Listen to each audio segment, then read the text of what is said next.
Selamat datang di Dadin Dark Voice.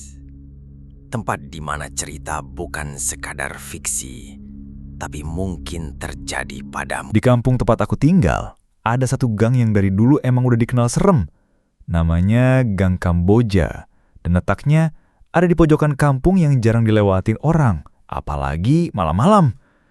Gang itu cuma cukup dilewatin satu motor, dan ujungnya langsung nyambung ke rumah tua yang udah keropos. Tapi masih ada yang tinggal. Orang-orang bilang itu rumah peninggalan zaman Belanda. Tapi yang tinggal di situ sekarang cuma satu orang. Seorang nenek. Namanya Nek Sumi. Umurnya nggak jelas, tapi dari penampilan sih udah 70-an lebih. Rambutnya putih semua, panjang dan dikonde ke atas. Tiap sore, Nek Sumi suka duduk di teras sambil nyiramin tanaman kaktus yang udah mati. Tapi, yang bikin merinding bukan itu. Setiap malam Jumat, jam 12 malam, dia keluar lagi. Tapi bukan buat nyiram tanaman. Dia duduk di kursi reotnya, bawa tripod kecil, ring light mini, dan HP yang udah retak layarnya. Dan dia live streaming. Gue pikir itu cuma gosip. Tapi teman-teman satu kampung udah pada bilang, jangan pernah nyapa Nek Sumi kalau malam Jumat. Apalagi kalau dia lagi megang HP. Kenapa? Tanyaku waktu itu. Ya, entar lo ikut konten dia. Gue cuma ketawa. Masa iya ada hantu doyan live? Sampai suatu malam, semua berubah. Hari itu aku pulang kerja agak telat. Gue dan teman kantor gue, Yoga, kena lembur gara-gara data klien error. Jam 12:30 pagi, baru kita keluar dari kantor. Karena gue bawa motor dan rumah kita berdekatan, akhirnya kita boncengan aja. Di jalan, Yoga usul muter lewat jalan belakang biar lebih cepat. Lewat Gang Kamboja aja bro, GPS juga nyaranin itu, katanya. Gue agak ragu, tapi karena capek dan pengen cepet sampai rumah, gue akhirnya setuju. Pas masuk gang, rasanya langsung beda. Jalanan yang tadinya rame tiba-tiba sunyi. Lampu jalan mati semua. Hanya ada cahaya dari bulan yang malu-malu menembus sela-sela pohon. Bro, lo ngerasa aneh gak sih? Bisik Yoga sambil ngeliat kanan kiri. Biasa aja sih, tapi emang ini gang hawanya beda ya. Gue coba santai, tapi tiba-tiba angin dingin nyapu leher gue. Suaranya kayak ada yang bisik. Jangan lihat ke kiri. Gue langsung merinding. Dan bener aja, pas gue noleh ke depan, gue langsung rem mendadak. Di ujung gang, ada sosok duduk. Nek Sumi. Dia duduk di kursi tua, dasternya batik warna ungu pudar. Rambutnya terurai ke depan. Tapi, yang bikin mata gue nggak bisa berpaling, dia lagi duduk sambil megang tripod dan HP. Di depannya, ada ring light kecil nyala.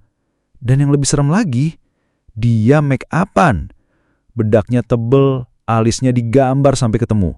Lipstik merah menor, dan pipinya dimerahin kayak mau cosplay jadi badut. Gue dan Yoga cuma bisa bengong. HP-nya kelihatan lagi nyala. Dan di layarnya tertulis live 991 viewers. Komentarnya banyak banget dan isinya aneh-aneh. Nenek joget dong kayak kemarin. Viewer setia nih Nek. Goyang seremnya mana? Tambahin korban dong biar rame. Gue lihat sekeliling. Gak ada siapa-siapa. Tapi layar HP-nya ngarah ke arah Nek Sumi seolah ada yang megang. Padahal dia gak nyentuh. Nih, HP siapa yang pegangin ya? Bisik Yoga. Gue telan ludah. Jangan tanya, ayo balik aja yuk. Ini gak beres. Tapi pas gue mau puter balik motor, ban belakang motor gue berat. Kayak ada yang nahan. Bro, ada yang narik jaket gue, teriak Yoga dari belakang. Gue nengok dan ada tangan keriput. Megang jaket gue dari bawah jok. Bukan cuma satu tangan. Ada 2, 3, 5. Tangan-tangan tua keluar dari bayangan. Gue gas sekenceng-kencengnya dan untungnya motor bisa lepas. Kita tancap gas keluar dari gang itu, gak berani noleh sama sekali. Tapi pas udah sampai ujung gang, motor gue langsung mati. Hening. Gak ada suara. Hanya degup jantung dan suara nafas kita berdua yang ngos-ngosan. Gue coba starter motor, gak nyala. Dan pas gue buka HP gue buat nelpon, ada notifikasi masuk. Dari TikTok. Tapi bukan akun gue. @nenekujunggang_official mengundang kamu untuk live kolaborasi malam ini. Captionnya, special collect Yoga dan Randy, live sampai mati.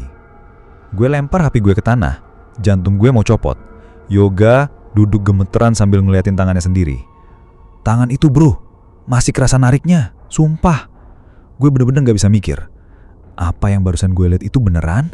Atau cuma halusinasi karena kecapean? Tapi HP gue gak bohong, notifikasinya nyata. Bahkan thumbnail dari live itu udah muncul. Dan yang bikin makin merinding, di thumbnailnya ada wajah kita berdua, lagi ketakutan. Di belakang kita, Nek Sumi senyum. Dan yang paling gila, jumlah viewersnya 999. Tinggal satu lagi buat jadi 1000. Dan entah kenapa, gue ngerasa kalau viewer ke 1000 muncul, sesuatu yang lebih buruk bakal terjadi. Sejak malam itu, hidup gue berubah total. Bukan karena trauma, tapi karena gangguan yang gak ada habisnya. Setiap malam Jumat, selalu ada notifikasi dari TikTok Ana itu. Kadang muncul jam 12, kadang lebih cepat. Tapi pasti muncul. Dan semua notifikasinya undangan live collab bareng Nek Sumi.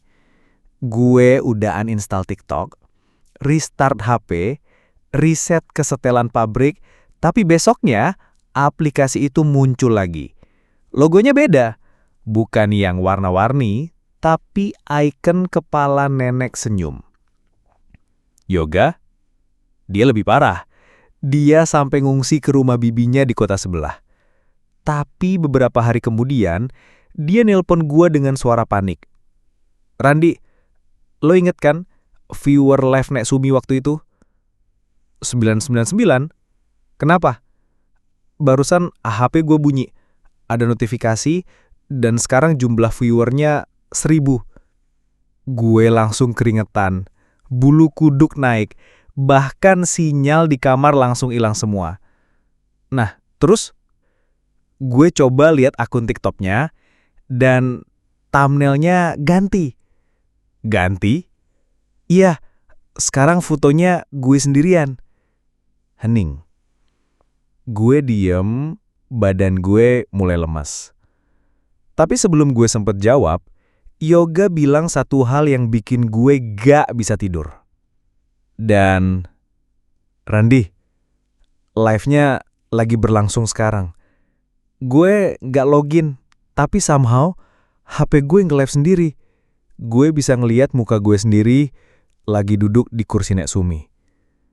Setelah itu, panggilan putus. Malam itu gue gak bisa tidur. Gue coba video call, nelpon, kirim pesan, gak ada jawaban. HP-nya selalu bisik atau langsung mati. Besok paginya, gue nekat ke rumah Yoga. Tapi sampainya di sana, yang gue temuin cuma ibunya Yoga. Dia kelihatan lemas, matanya sembab. Yoga belum pulang, Randi. Dia bilang cuma numpang tidur semalam, tapi gak balik-balik. Gue coba bohong. Mungkin lagi di warnet, Tante. Tapi bibir Tante Yoga gemetar, dan dia nunjuk ke kamar Yoga. HP-nya ditinggal, Randi. Tapi coba kamu lihat. Gue masuk pelan-pelan ke kamarnya. HP-nya ada di atas kasur. Masih nyala. Tapi layarnya penuh dengan komentar TikTok. Live-nya udah selesai. Dan rekaman terakhir menunjukkan wajah Yoga duduk sendirian di depan rumah Nek Sumi. Tapi anehnya ekspresi Yoga datar banget. Gak kayak orang takut. Dia malah senyum dan matanya kosong. Suaranya muncul. Kecil, tapi jelas. Hai viewers, maaf kemarin sempat hilang sinyal. Sekarang live-nya bakal lebih seru. Karena bintang tamu selanjutnya adalah... Layar HP langsung glitch. Muncul wajah gue.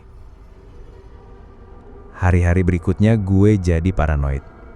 Gue nutup jendela, ganti gembok, matiin HP tiap malam Jumat, tapi TikTok setan itu selalu muncul. Bahkan sekarang, setiap gue ngaca, gue suka ngeliat siluet Nek Sumi di belakang bahu gue. Cuma sebentar, tapi cukup bikin gue nggak bisa nafas. Teman-teman kampung mulai cerita aneh-aneh. Gue lewat gang Kamboja Siakani, tiba-tiba nemu tripod kecil berdarah, kata tetangga. Ada anak kecil yang ngaku ngelihat nenek-nenek jual ring light di depan warung, kata yang lain. Yang paling serem, salah satu warga bilang dia lihat Yoga duduk di kursi Nek Sumi sambil live. Tapi pas dia samperin, kursinya kosong. Akhirnya gue minta tolong sama Ustadz Rahmat, orang paling dituakan di kampung. Beliau dukun spiritual, tapi juga ngerti teknologi. Pas gue cerita semuanya, dia gak kaget. Cuma ngelus jenggot sambil bilang, ini bukan sekedar arwah penasaran. Ini konten creator dari alam lain. Gue bengong. Maksudnya Ustadz? Roh halus itu dulunya manusia. Dia influencer horor. Suka tantang arwah, buka portal, main spirit doll. Tapi satu malam, dia nyoba live langsung dari gerbang kematian dan gagal balik. Sekarang, dia nyari viewer untuk terus eksis. Makanya, jumlah viewer harus nambah supaya dia bisa tetap hidup.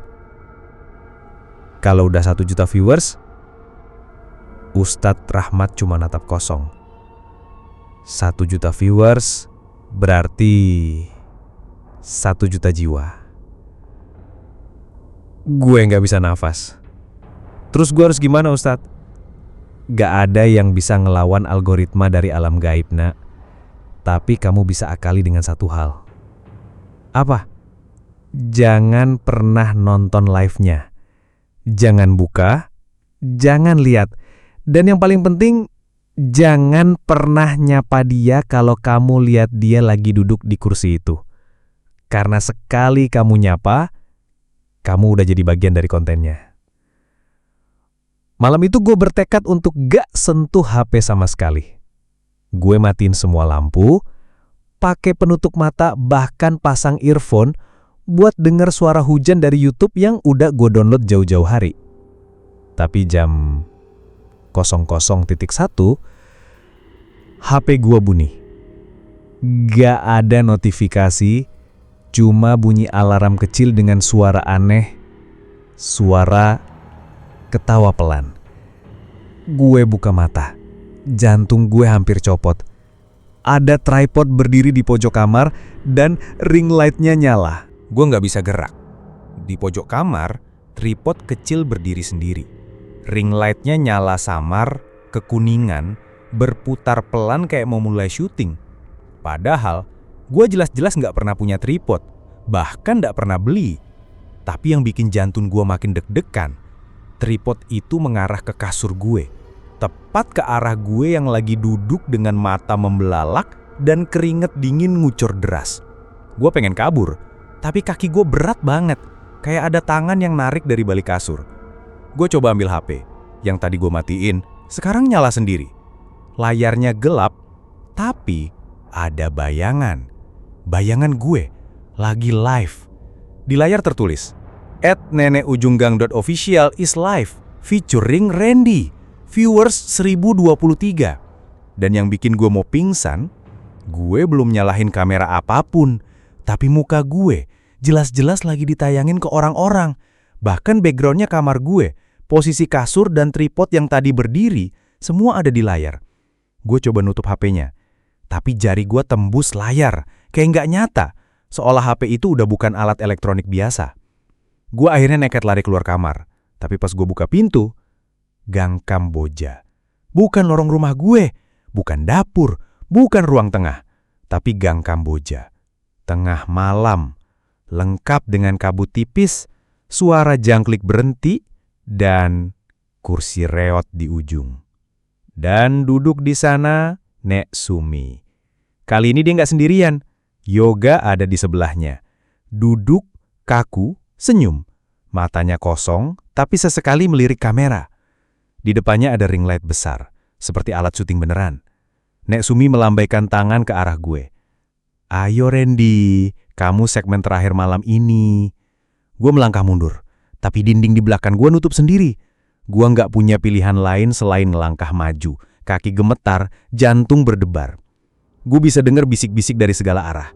Penutupnya bakal seru banget. Jangan maitin live-nya, viewer nunggu kamu. Dan benar aja, begitu gue sampai di tengah gang, notifikasi masuk ke handphone gue. Kali ini bukan dari TikTok, tapi dari livegaib.com. Selamat datang di program Live Sampai Mati. Anda telah dipilih sebagai konten eksklusif untuk segmen final.